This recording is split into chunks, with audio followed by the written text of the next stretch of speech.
দিদিমণি তো খেলাধুলা করে অনেক কিছু করেছেন, বাকিটা এখন আমরা দেখে নিচ্ছি কি অবস্থায় আছে না আছে। সময় লাগবে, নিশ্চয়ই আপনারা ভালো কিছু পাবেন। তবে একটা জিনিস যেটা আছে যে আমাদের প্রত্যেকেরই তো ধরুন গিয়ে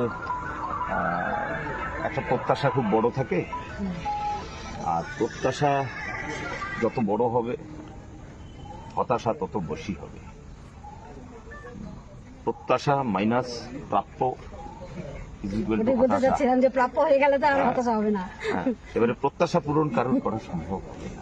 প্রত্যাশা আমাদের কি আছে, আমি নিজেও চাই হয়তো ধরুন গিয়ে যে না যারা যত ক্যাজুয়াল আছে সবাইকে পার্মানেন্ট, একদিনে দেখা যাবে হয়তো সংখ্যাটা 50 লক্ষ, সেটা হয়তো সরকার পারবে, তাই না?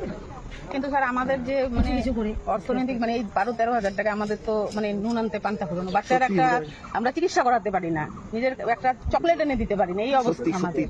মানে এত কষ্টদায়ক জীবন আমাদের চলছে, এর থেকে যেন আমরা একটু। আমি তো আরো একটা সেকশনকে দেখলাম আজকে এসেছিল আইসিটি, ওরা নাকি 7,000 করে পায়। আর স্যার আমাদের মধ্যে আর একটা সেকশন আসলো ওরা হেলথের থেকে, ওরাও নাকি ওরকমই 5-7 হাজার টাকা পায়। এরকম বহু সেকশন আছে, আমরা তো বহু আগে আর আমাদের মধ্যে তো অনেক আমরা টোটালি যোগ্যতা সম্পন্ন, এতদিন ধরে চাকরি করছি, এর মধ্যে দেখলাম আমি ফেসবুকে যে সম বেতন তো দাবি করলে হবে না, সম যোগ্যতা। আজকে আমি অন্যকে বলছি না, এখানে সবাই যোগ্যতা সম্পন্ন। আমি নিজে ইংলিশের MA, ইগনোর থেকে 2 বছরের বিএড, প্লাস আমাদের মানে পূর্বতন যে সরকার 2 বছরের DLED। এর উপরে আর কি যোগ্যতা হতে পারে?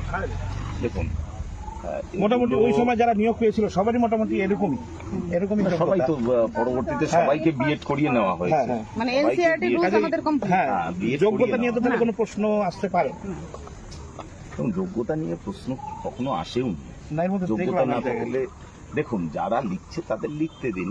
হ্যাঁ, অনেকের এটা বক্তব্য আছে আমরা তো পরীক্ষা দিছি, ওরা কেন পরীক্ষা দেয় নাই, এই ধরনের এটা ব্যক্তিগত অসুয়া থেকে করা হয়, এটা সরকারের বক্তব্য না। ঠিক আছে, যাই হোক বিষয়টা আমি মানে নির্দিষ্ট কর্তৃপক্ষের গোচরে নিয়ে আসবো, এটুকু আপনাদের বলি। ঠিক আছে, ভালো থাকবেন। ধন্যবাদ স্যার, এত সময় দিলেন স্যার।